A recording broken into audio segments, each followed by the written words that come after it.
the government aims to double processed milk to about 3 million liters a day for higher returns to the farmer. In return, this will double to 8% the contribution of the milk subsector to our national gross domestic product.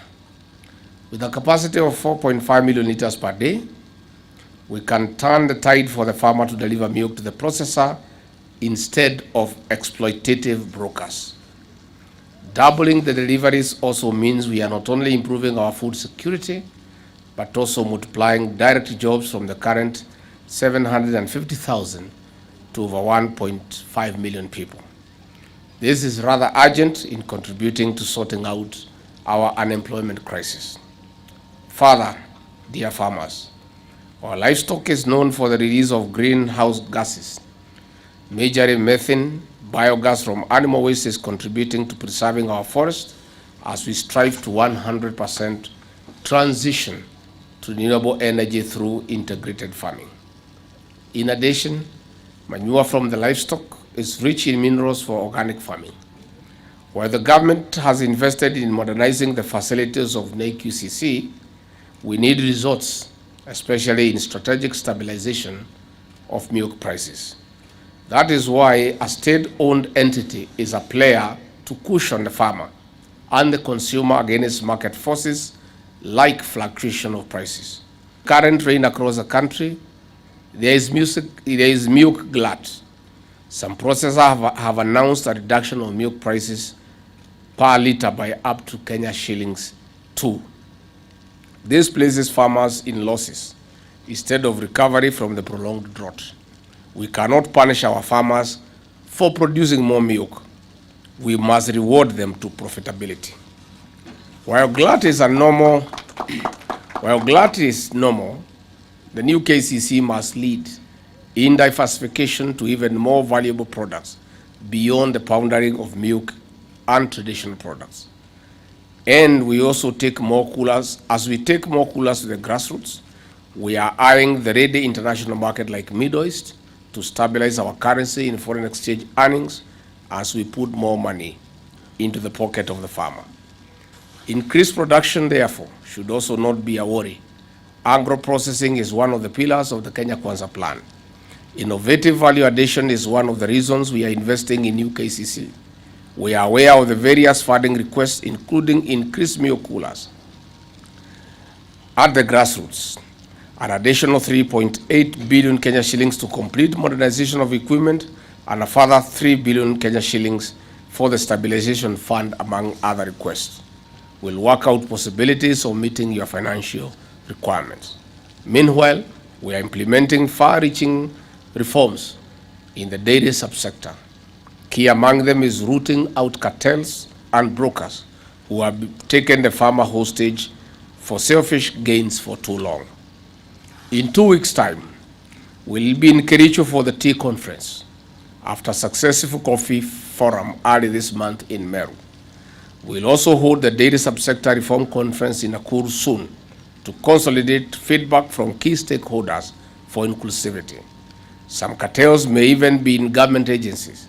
We'll spare nobody in our push to make farming a profitable adventure. The sweeping starts from the farm gate to the consumer of milk. Besides, we'll ensure the cooperative movement is farmer-centered.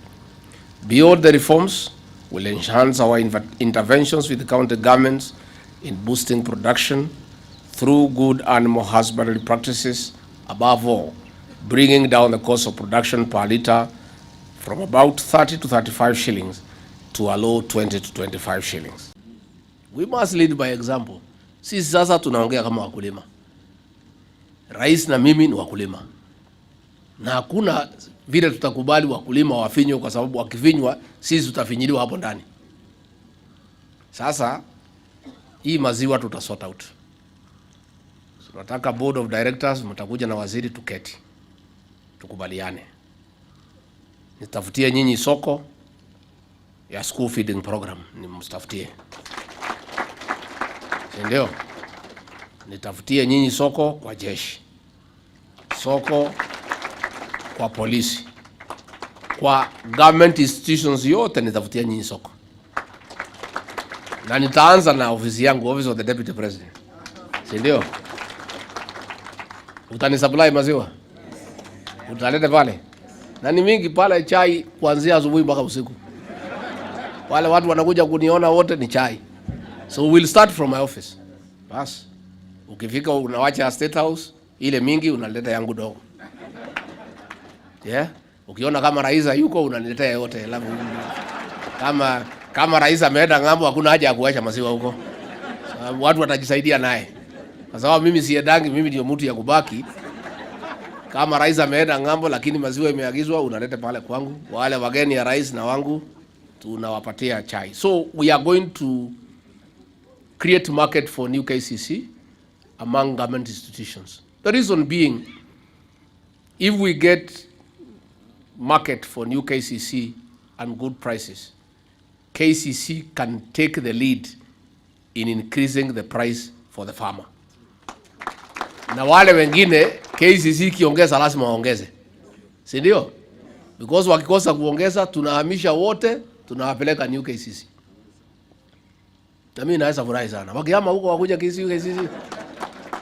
Wamekula sisi siku mingi. Wameumiza wakulima for many days.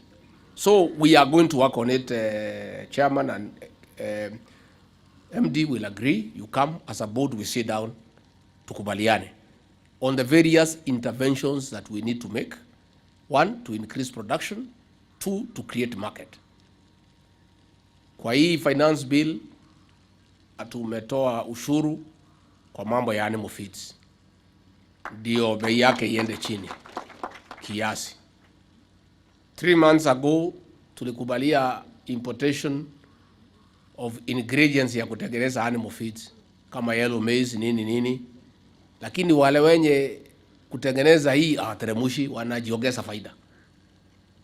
So we are going to have a discussion on how do we bring down the cost of feeds, because hapo ndio iko maneno. And I can tell, tangu hiyo ng'ombe zangu sikuje mimi nimeumia sana. So sasa we are in the same boat, so muko sawa. Rais pia analia hii maneno ya animal feeds, mimi nalia. So tutalia nyinyi zote pamoja na tutapata suluhisho. So we are going to sort out this maneno. Tutakuwa na conference ya maziwa, tutaiweka pale Nakuru so that it is central. Tumeangalia all the areas of milk producing areas. We think the central area is Nakuru. So mutakuja, wakulima wakuje, watu ya cooperatives wakuje, mawaziri ya kilimo, ya ushirika wakuwe pale, ya biashara. Mimi mwenyewe nitakuwa hapo siku 3, tuongee mpaka tutafute suluhisho.